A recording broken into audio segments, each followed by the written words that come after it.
played the snaps as much as a starter did there last year. Started some games there.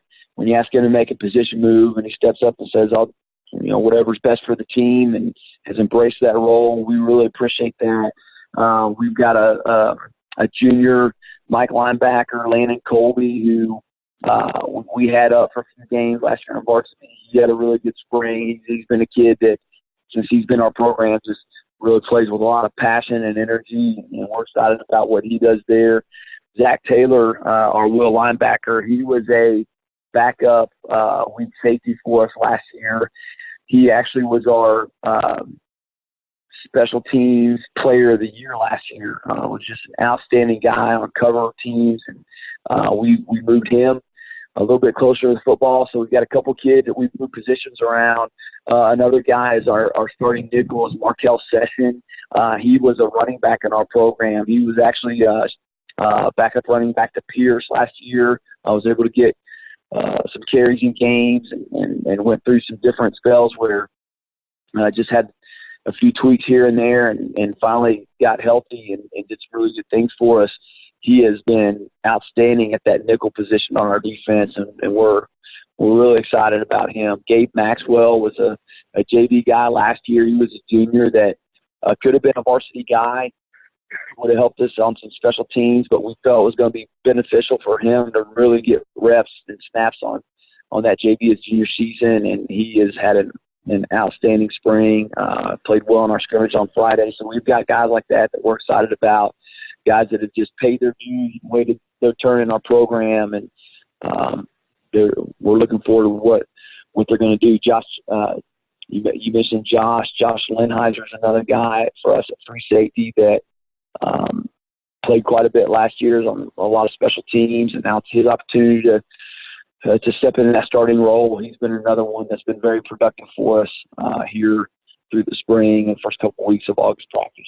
Speaking of special teams, at any level, Coach Basil, special teams, whether it's a punt that puts the opponent deep in their own territory, a blocked extra point, a field goal right before halftime, those are the type of plays that can win or lose you a ball game. What are you seeing on special teams and any new contributors on those teams that we should be looking for at Jaguar Nation? Well, Bert Auburn was our handle PATs and field goals for us last year. He'll step into the role where he now also does kickoffs and handles our punting, and it really starts with that guy. We've been successful on special teams because we've had really good kickers.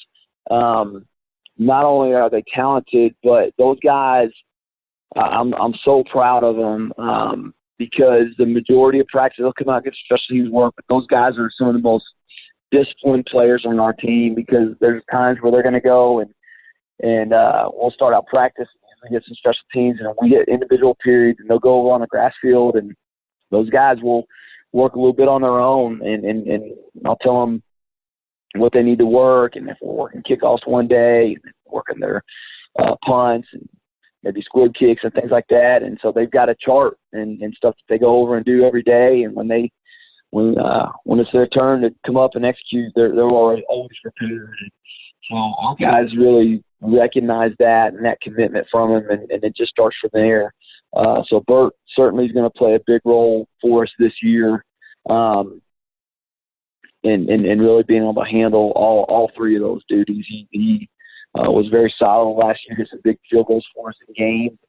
Now he's going to handle the kick and the punt duties, which it all starts with there. Our cover teams were really, really good last year. Josh Plaster was our guy to handle kickoffs and punts last year. And,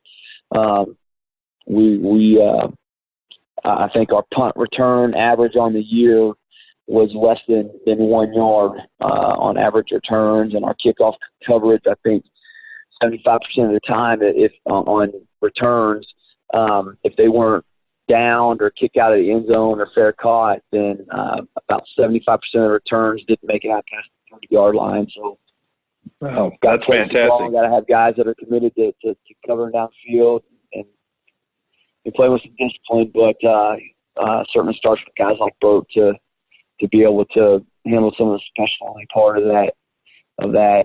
Special teams with kicking and punting. Snappers and holders are key in that too, and our guys take a lot of pride in that. Well, Coach, you have the role of both dad and coach this season. Your son, Caden, opting for both football and baseball. He's a pitcher on the Flower Mound Jaguar baseball team. There will be some special moments on and off the field this year for both you and your wife. How does a dad – now let's put on the dad hat, putting you on the spot here. How does a dad prepare for a senior season? Well, there's been a couple times where it really has hit me, and you just been in the routine. I've done this for 24 years, and you are in a routine every year that you go out to practice and you're so focused on getting practice run that day and effective, and your just mind is racing 100 miles an hour of what needs to be done. You got just 50 different things going on. But every once in a while things slow down and you just really get to appreciate the fact that he's out there. We had to fill out the senior page ad for the program, and it just hits you like, man, senior year, we're going back to those pictures when they were a baby or little kids, and think about games they'd been to. We've got a picture when he was a couple months old of his first high school football game, and I can still remember the score of that game. I can remember who played. I can remember everything about it. It just doesn't seem that long ago. And so now this year, we really want to enjoy every minute. When we did the senior dad's picture for the program, the kids were all lining up with their dads. And, of course, I'm thinking about what's next, where I got to get guys get to, and they're lining up. And I hear them call my name. I look over. I'm like, I got to go get in this picture now. So there's things like that I'm really enjoying getting to be a part of. I think I've always told coaches, younger coaches, that your perspective changes when you have kids that are old enough to play sports. And I've always valued and respected that role that we have with our players, and having Caden in the program and having him in sports, it really, you really enjoy those things and get to see those things from a parent perspective that you understand that every other parent in your program is going through. So I think it helps you keep perspective on things, and we still push them hard, and we're going to coach them hard and correct mistakes, but we're going to love them up too.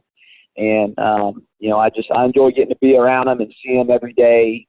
We're out there at practice, and I'm locked in. Sometimes I'll be with the position group working, and if I get to get around practice, be able to go over there and see them. But really, and enjoy every minute of this year, being able to be out there with them. Yeah, as you know, you mentioned starting your 24th year. It probably doesn't seem too long ago. You were a young rookie coach starting your first year. Time does move too fast, so enjoy this senior season with Caden. You've been very blessed to have such a supportive booster club there at Flower Mound. What can you say about the support you've gotten? We were talking off air. They have a weekly meeting to kind of prepare and see what the team needs and the coaching staff needs each and every week. That might be unheralded in any classification of Texas high school football, to meet each and every week during the season. You've got great leadership there with Carter Stray.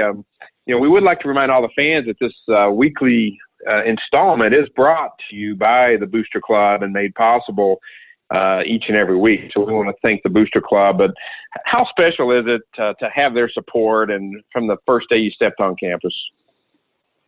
It's been incredible. I was very blessed, except in my first year, and our Booster president was John Sikora at the time, and John was really instrumental in helping get some things in place, and we talked a lot. They will share what my vision for the program was and things that we needed, and they're really just pulling people in to get in line with that and getting everybody pulling in the same direction. And then Lori Wadding took over that next year, and she was outstanding. And then Carter has been president for the last 2 years, and he's got a great supportive group. Our treasurer, Don Harden, is is phenomenal. Our secretary, Carolyn Auburn, does a great job, and they do play such an integral role in getting parents brought in. And what we tell them is that the Boots Club's role is to help enhance our program to where the kids are going to experience some special things. Our LISD does a great job taking care of us with budget needs, and we're able to provide things from our kids from that standpoint, but just the ability to go above and beyond, from varsity pregame meals to parents just having a stadium cleanup day and putting the flags up and helping to get things organized, helping with fundraising and getting a great football program put together with sponsors and pulling those reins in. I mean, it adds those nice little touches that do not go unnoticed from our coaching staff, our kids, our parents. When you get parents involved like that and get them around each other, I think it helps your program. It just develops relationships. Parents know each other. We'll have our moms come up, a group of moms come up on Thursday evenings and help lay out uniforms by our varsity players' lockers. I think it's fun for the moms to be able to do that. Certainly helps our coaches out and takes a load off of their hands, so our coaches can be out taking care of our JV and freshman kids when they're playing on those Thursday nights. So that role is critical on their end to help bring things to the program that our kids are able to enjoy and really just quite honestly just to help provide memories that they're going to stay with them. It's nice to be able to walk in on Friday afternoons and the pregame meal is set up and they go through there. We have a senior speaker every week, and a lot of the moms and parents come in and can help with that. And we want to create that family atmosphere. I want our players to get their parents and coaches' wives getting involved. One of the things our Boots Club does is takes great care of our coaches' wives and gets them together on a couple occasions. And that certainly creates that atmosphere of developing relationships, and those memories will carry on for our kids and coaches for the rest of our lives. Well, Coach, it's been so great catching up to you before the season kicks off on Thursday night. We want to remind all the Jaguar fans to get out to Keller ISD Stadium. You want them out there at least an hour before kickoff and supporting the team, doing a little tailgating, bringing a lot of energy and enthusiasm. Anything else you'd like to share with the fan base? No, I agree. We want to come out, get out there early, and bring a presence, bring Jag Nation along with us. Fossil Ridge is an outstanding team. Coach Basil does a great job with their program. We've always had some really good football games with them. It's opening week for Texas high school football. It's going to be a beautiful night to come out and cheer on the Jags. We need everybody out there packing the stands and creating that energy. We certainly feed off of that. Coach Brian Basil, I'm John Piper. Thank you all so much for joining us on another installment of Jag Nation Football. And we'll talk to you next week, Coach. Good luck. Thank you, John.